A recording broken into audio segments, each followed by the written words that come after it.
Българки и българи, духовна България, обръщам се към вас и това е призив. Знаем, че България има мисия и времето дойде. Сега е времето да изпълни своята мисия. Ще нахвърлям фактология до болка позната, но за да може да се проследи логическата връзка. Знаем, че всяка сфера в нашия живот, в нашето ежедневие е омаскарена.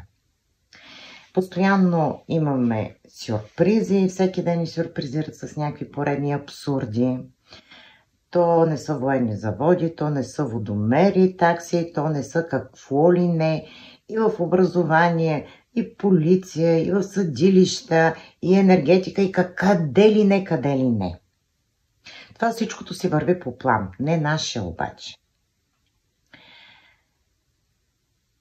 2005 година, когато нашите самонастанили се управници подписват договор за Европейския съюз, което е било европейска общност или общество, общност, май, са го направили в нарушение и на Конституция, и на закони, защото има промяна, това е промяна на граници, това е промяна на държавна структура и става единствено чрез Велико народно събрание и референдум. Нас ни баламосаха си ни красиви думи, дадоха ни лакомството и с лъжа извършиха преврат. Това е преврат. Тази година четохме един доклад, в който се описва някаква... Не знам в коя вселена е тая България, дето описаха в доклада, но не е нашата. Аз знам какво е България. България е една прекрасна, богата страна. Но всички знаем, че в този доклад беше описано нещо си от сънищата на някой извадено, не знам откъде, което също е откровена лъжа. Кой лъже? Лъже слабия и този, който има подмолни намерения. Така, сега, в момента препират да сме в Европейски съюз и да унищожим българския лев. Европейския съюз се тресе се. Страните членки реват. Хората недоволства там. Те също изразяват своята воля. Своето недоволство. Нищо, че не ни го показват по основните, по официалните медии. Европейския съюз се тресе, а в същото време и пред фалит или е фалирал. Това много добре го обясняват специалистите, ползвайки официалните данни, показатели и цифри на Европейския съюз. Така, и какво се получава на практика? Получава се на практика, че България е ключовия камък, който държи купола да не падне. Краягълния камък. България в момента е пеперутката, която каца на везната от едната или от другата страна. Знаете, че Европа, хората от Европа аплодираха българите за любвеобилното посрещане на Урсула. Но в този момент България е тази пеперутка, която ще кацне или от едната, или от другата страна. Къде ще кацне, решаваме ние.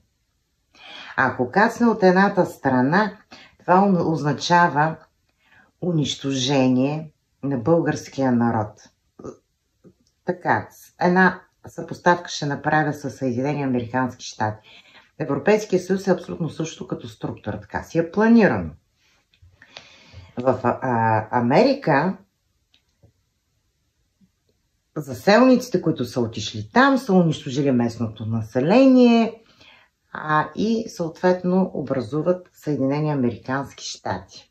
То и там и те се тресат, защото Тексас вече така доста сериозно се замислят да излязат от този съюз техния, и не само Тексас, и други щати. Но в случая обаче ние сме местното население, ние сме коренното население. Страните в Европейския съюз, които са наблъскани с емигранти, виждат наживо как става унищожението на техния народ, унищожението на тяхната територия, унищожението на техните традиции, на техните ценности, които нямат общо с тия ценности да ни ги сервират. Същото очаква и България. Ако пеперутката България кацне от едната страна на везната, това означава унищожение, разруха, подхранване на този пъклен план. Пеперутката обаче може да кацне от другата страна. От другата страна и да наклони везната към една просперираща, цъфтяща, благодатна България, респективно Европа, мирна. Защото ние нямаме проблем с народите в Европа и винаги можем да си запазим добрите отношения. Но не и по този план, който ни предлагат, по подмолния начин. То не бяха петиции, то не бяха походи, то не бяха подписки, то не бяха митинги, то не бяха протести.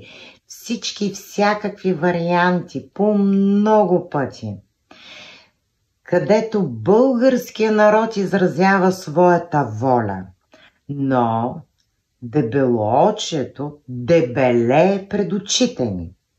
Цирия вече толкова е набъбнал, че сега се пръска. И тук е основната роля на духовните хора в България. На 1 ноември, деня на българския будител, българите се събират в Гурково. Защо в Гурково? Защото оттам минава международния трафик на камионите.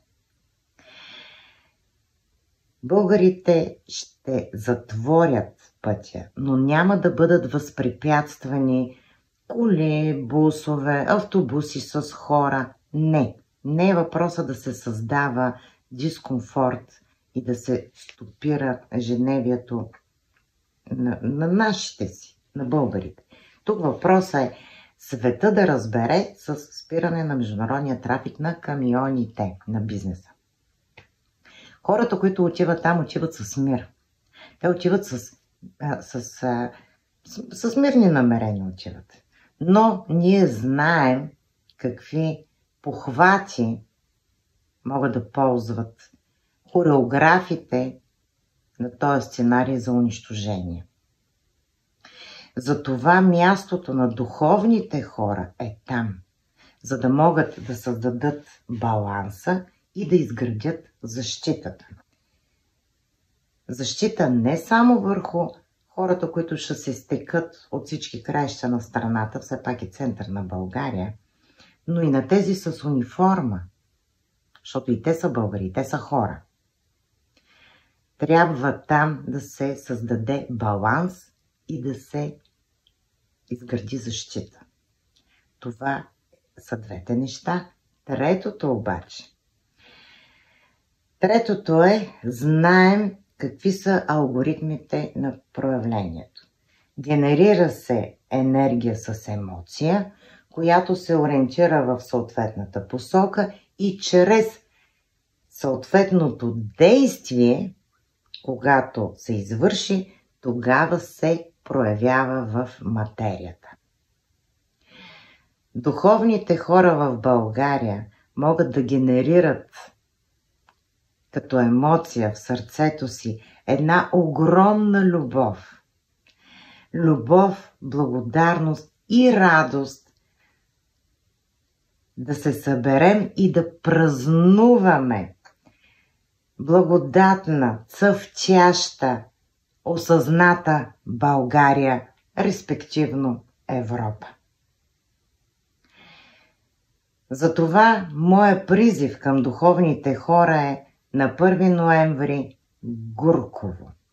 Защото аз искам, когато застана пред децата си, като един духовен човек, да мога да ги гледам в очите, защото съм се извършила действия за да направя нещо. Нито един светия или светец не е станал такъв, докато е бил в леглото под юргана и да се моли. Нито един месия, пророк не е станал такъв, седейки на дивана и говорейки на стената срещу себе си, без значение какво има закичено на тая стена. Те са извършвали действия, физически, с физическо тяло, защото такъв е алгоритъма на проявлението.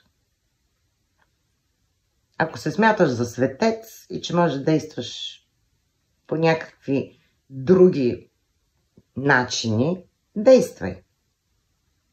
Но си има алгоритъм, който е спуснат от небето и ние там не можем да се бъркаме.